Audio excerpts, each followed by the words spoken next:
भारत में दो जगह ब्राह्मण राजा दिखते हैं। एक केरल के श्रावणकोर और दूसरी जगह पूना के पेशवा।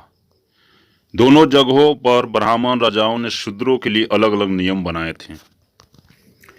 पेशवा पेशवा के राज्य में शूद्रों के लिए नियम यह था कि वह अपनी कमर के पीछे झाड़ू बांधे, जिससे उनके पेशवा राज की जमीन पर चलने से पड़ने वाले पद चिन्ह मिट जाएं और उनके अपवित्र पद चिन्हों पर किसी गैर शूद्रों का पैर न पड़े।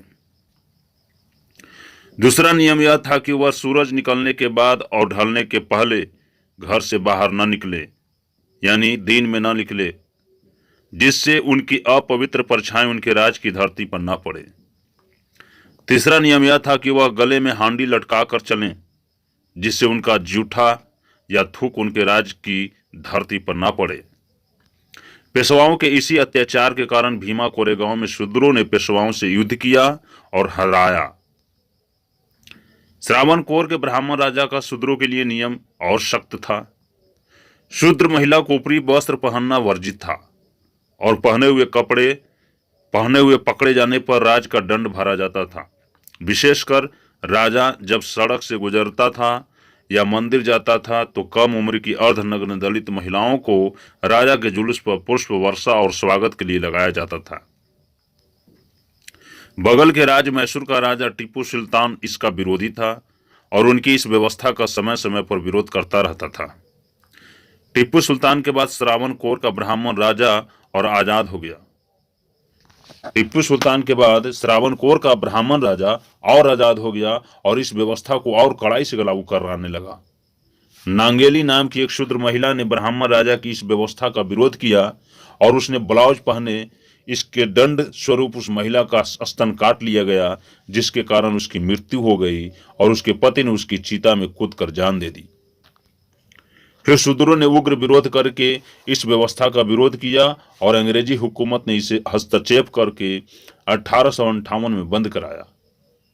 शूद्रों के इस स्तन ढांकने के अधिकार के लिए हुए आंदोलन की नायिका नांगेली के अध्याय को भाजपा सरकार आने के बाद एनसीईआरटी के पाठ्यक्रम से हटा दिया।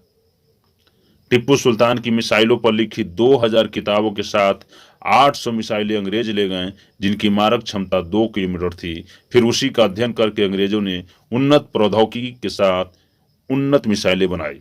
हमारे दलित पिछड़े आदिवासी यानी बहुजन भाइयों, अगर आपसे कोई कहता है कि संविधान को खत्म कर देना चाहिए, आरक्षण को खत्म कर देना चाहिए, मनुस्मृति को लागू करना चाहिए, तो समझ लीजिएगा वही पेशवाओं का वंशज है जिसने पीछे झाड़ू और गले में हड़िया लटकवाया था। वह सीधे सीधे आपसे आपकी हक और अधिकार छीनने की बात कर रहा है। आज हमारे बहुजन भाइयों के पास जमीन भी बड़ी मुश्किल से रहने भर के लिए हैं। ऐसा इसलिए नहीं है कि हम या आप इस धरती पर बहुत बाद में आए हैं और ये कुछ मुट्ठी भर जात के जितने भी लोग हैं ये सब धरती पर पहले पैदा लिए हैं। ऐसा बिल्कुल भी नहीं है। ऐसा इसलिए है कि हम बहुजन मूल निवासियों के राजाओं को बारी बारी से स्वर्णों के राजाओं ने सैकड़ों हजारों साल पहले छल कपट से हराया और फिर उस राज की जनता को यानी हमें, हमारे पूर्वजों को घर बेघर और बेजमीन कर दिया। भागते फिरते जहां भी गए वहां मुश्किल से नदी नहर के तट पर जंगलों में रहने भर के लिए जमीनें अपने लिए तैयार किए। आज आप जिस धर्म को पालन करते हैं उस धर्म में आपको एक साजिश के तहत लोग शामिल किए हुए हैं और उसमें भी सबसे निचले तबके में, ताकि आप इस धर्म का कोई फायदा भी न उठा सकें और इस धर्म को छोड़कर भी न जा सकें और इस धर्म के शास्त्रों के अनुसार आपको नीच बनाकर रखा जाए, आपको घृणा की दृष्टि से देखा जाए और आपके साथ शोषण किया जाए। ऐसी व्यवस्था आपके धर्म ग्रंथों में आपके धर्म गुरुओं ने बना के रखे हुए हैं। अब फैसला आपको करनी है कि आप अपने आप को शोषण करवाते रहना चाहते हैं या उस धर्म को लात मार कर एक मानवतावादी, जहां इंसानों को इंसान समझा जाता हो, एक समान समझा जाता हो, वैसे विचारधारा, वैसे धर्म में शामिल होना चाहते हैं। यह बिल्कुल आपके ऊपर निर्भर करता है। आप सोचते होंगे कि हमारा शोषण कौन कर रहा है, कैसे कर रहा है, कहाँ कर रहा है, तो शायद आप शिक्षा से बहुत दूर हैं, वास्तविक जानकारियों से दूर हैं, इसीलिए आप ऐसा सोचते हैं। अगर आप शिक्षित होते तो आप जरूर सोचते हैं जैसा हम सोचते हैं और हमारे महापुरुष सोचा करते थे। और आपको भी सोचना पड़ेगा कि आज आपकी जो हालत है, आपकी जो गरीबी है, इसकी एकमात्र वजह आपके द्वारा धारण किया हुआ वो धर्म है और उस धर्म में जो सबसे ऊंची जातियों वाले जो लोग हैं वो आपको कभी नहीं चाहते अपने बराबर में लाना।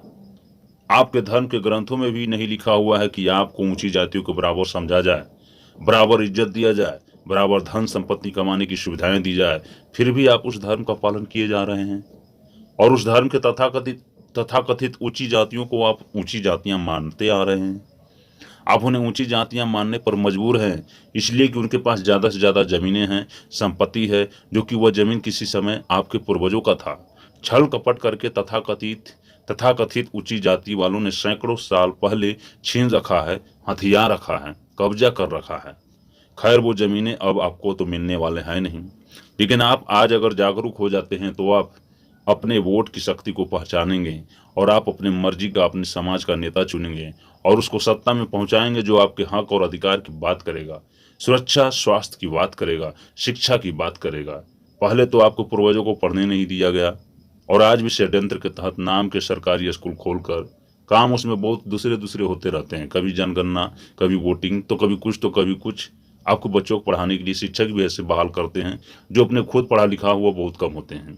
ऐसे में शिक्षा तो बहुत दूर की बात है। ये सब इसलिए कि आप संगठित नहीं हैं, जागरूक नहीं हैं, इसलिए आपके साथ सरकार भी अभी तक आपकी शोषण कर रहा है, क्योंकि सरकार में वही लोग हैं जो सैकड़ों हजारों साल पहले जिसके पूर्वज आपको गुलाम बना कर रखे हुए थे, आपकी ज़मीन हड़प कर रखे हुए थे और उसको 1500 में अपना कीमती वोट देकर जिताया पहुंचाया आप ही ने है। अगर आज आप जागरूक नहीं होते हैं और आप उसी धर्म के पाले में पड़े रहते हैं जिस धर्म ने आपको सबसे ज़्यादा शोषण किया है, जिस धर्म के लोगों ने ज़्यादा आपका उत्पीड़न किया है, तो निश्चित ही आप अपने आने वाली पीढ़ियों की गुलामी का पटकथा खुद लिख रहे हैं। तथाकथित सवर्णों के अपना अपना मतदान देकर उनको सत्ता में पहुंचाते जा रहे हैं और सत्ता में जाने के बाद वह आपके हक अधिकार के खिलाफ कानून बनाते हैं, हक अधिकार के खिलाफ बातें करते हैं और जमीन पर भी आपको मारा पीटा सताया काटा जाता है।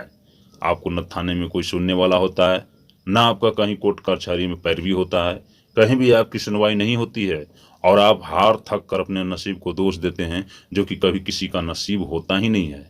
जो जागरूक है, जो शिक्षित है, जो संगठित है, उसी का नसीब है और जो टुकड़े टुकड़े में बिखरे हुए हैं, अपने समाज को नहीं पहचान रहे हैं, उसका नसीब खराब ही रहता है।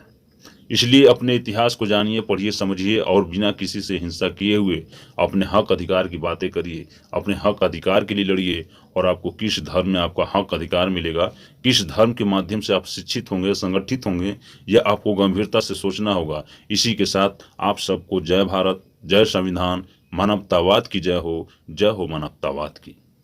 धन्यवाद।